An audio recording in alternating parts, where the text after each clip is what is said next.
We begin in the world of Celestia, comprised of an eastern and western continent divided by the Sundering Sea, with Oswald V. Vanstein, a once noble, magic-wielding scholar, who escapes from prison after being framed by his colleague, Harvey, for the murder of his wife Rita and his daughter Elena.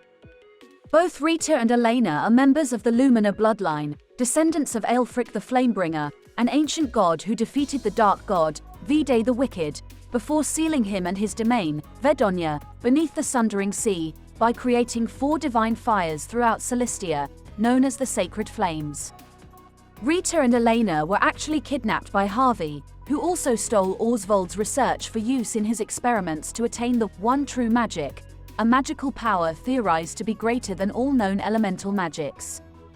Harvey's a member of the Moonshade Order, a shadowy organization which worships Vide, and is attempting to bring about eternal night to destroy Celestia based on Vide's teachings.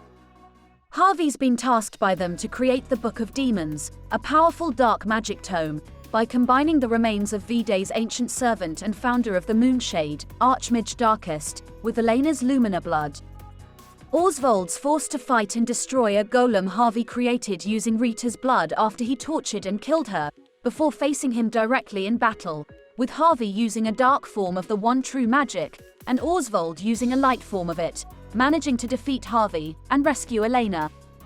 Agnia Bristani, a dancer who sets out to follow the footsteps of her deceased mother, Kuani, to become a star, along the way discovers that Kuani taught a current star, Dulcinea, a popular dancer performing in a large theatre, to dance when she was a young orphan in a small town.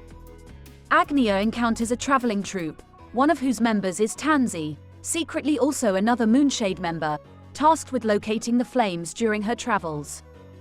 After Agnia stops Dulcinea's attempt to destroy her own small hometown to erase her troubled past, the two face off in a song battle, where Agnia sings the Song of Hope, inspired by her journey, defeating Dulcinea and becoming a star. Casti Florens, an apothecary with amnesia trying to rediscover her past, recalls while treating patients along her journey, that she led a group of apothecaries, and learns that one of its members, a man named Trousseau, had his mind broken by the Moonshade. This led him to join their cause and become an insane mass murderer, who killed an entire village, along with Casti's group, by concocting a poisonous purple rain, which caused her to barely survive with amnesia. Tracking down and confronting Trousseau just as he's attempting to kill again with the purple rain, Casti battles and kills him, before concocting a complex cure, using the knowledge, experience, and ingredients gathered along her journey, to treat herself and others exposed to it. Particio Yellowwill, a merchant who sets off to share prosperity with the whole of Celestia after experiencing poverty himself in his youth, seeks out and makes a deal with his former mentor, Rock Brilliant, a business tycoon. Particio's goal is to purchase the rights to Rock's steam engine, intending to share it with all of Celestia, bringing prosperity through advanced technology.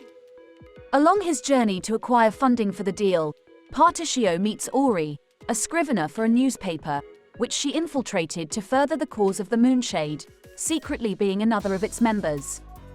When Particio provides the funds to finalize the deal, Rock suddenly refuses to sell the rights, claiming the deal null and void, before attacking Particio using a weaponized steam engine. After defeating him, Particio convinces Rock to work for him, assisting in the creation and manufacturing of trains, for transport of people and materials throughout all of Celestia. Ochet, a beastling, or part human, part beast, hunter who fights alongside her animal companion, Mahina, sets out on a journey to prepare for the impending night of the Scarlet Moon, a calamity of darkness with invading monsters prophesied to befall her home, a beastling village on the Isle of Totohaha. To accomplish this, she befriends 3 legendary beasts, Acta, spawn of Cataracta of Sea, Terror of Earth, and Glacius of Snow, calling upon them to aid her in battle.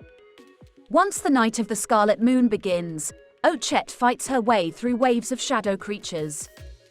Eventually, she encounters the Darkling of the Sorrowful Moon, which was originally another potential animal companion of hers, but was captured by Moonshade member Petrichor, also known as the Dark Hunter, who also previously hunted the 3 legendary beasts. Petrichor tortured the Darkling for years, enlisting Harvey's aid to transform it into the hulking shadow creature it has become, and with the power of the flame, alongside her companions, Ochette battles and kills it, ending the calamity, and afterward accepting her role as the defender of Totohaha. Throne Anguis, a thief and reluctant member of the Blacksnakes, an assassin's guild, sets out on a journey to hunt down its two leaders, known by the monikers Mother and Father, in order to obtain their keys, which she believes will unlock the tamper-proof, lethally poisonous collar around her neck, used to force her cooperation. After tracking down and killing Mother at the Blacksnakes orphanage used to train children, Throne does the same to Father at an abandoned church, learning that he and her now deceased biological mother, Marietta, were lovers, before she left him for the Blacksnake's true leader, Throne's biological father, and another member of the Moonshade, Claude. After finding that the keys she obtained don't fit in her collar, Throne discovers they instead unlock a hidden pathway to an ancient city where Claude resides, learning that he's a descendant of Darkest, and was given a portion of Vide's blood, granting him immortality.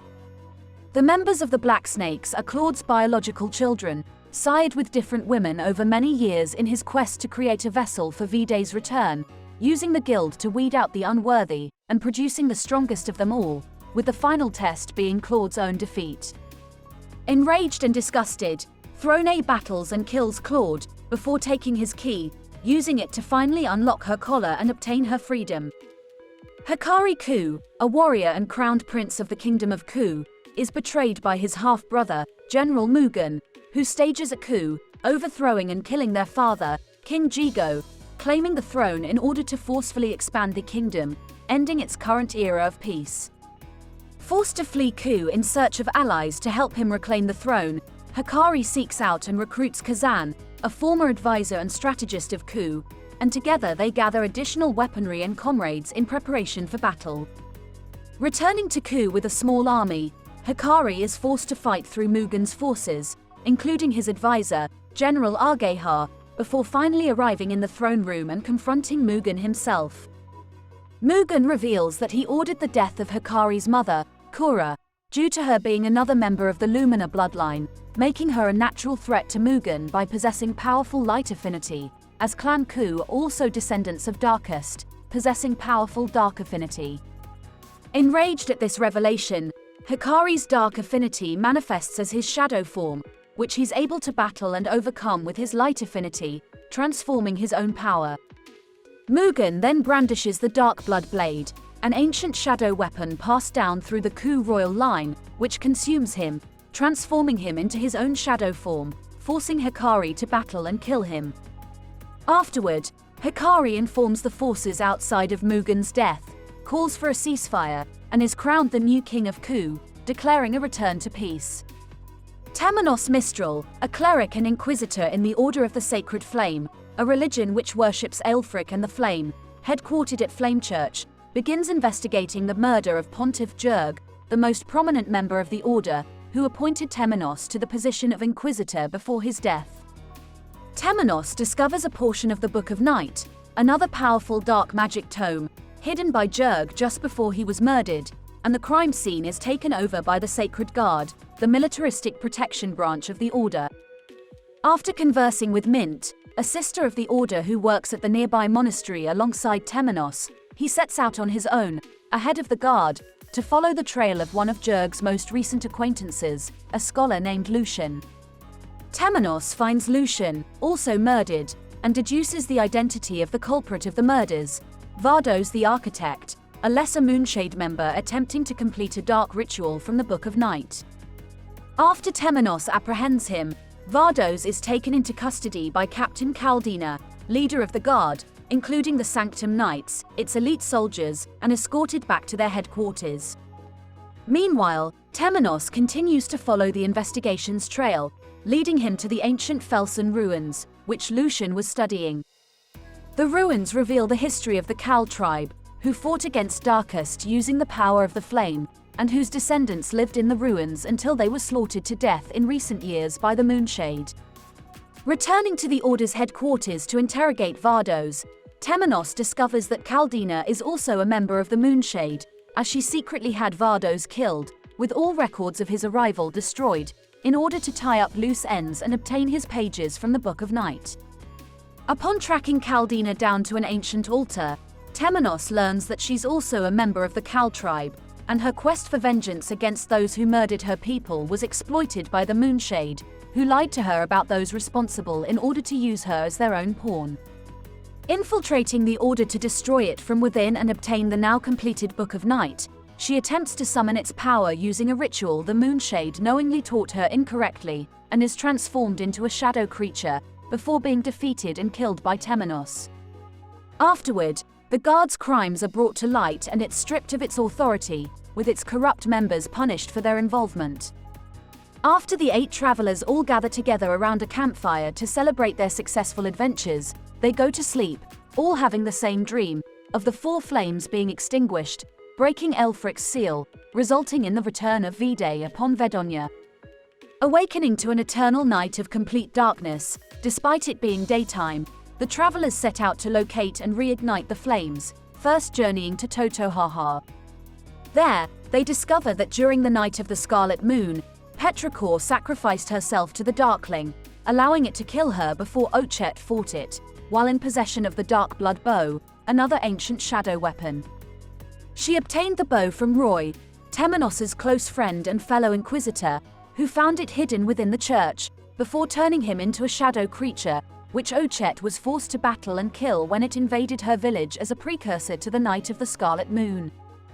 Petrichor's sacrifice ritual resulted in the flame being extinguished, and also turned her into a shadow creature, which the travelers battle and kill before reigniting the flame.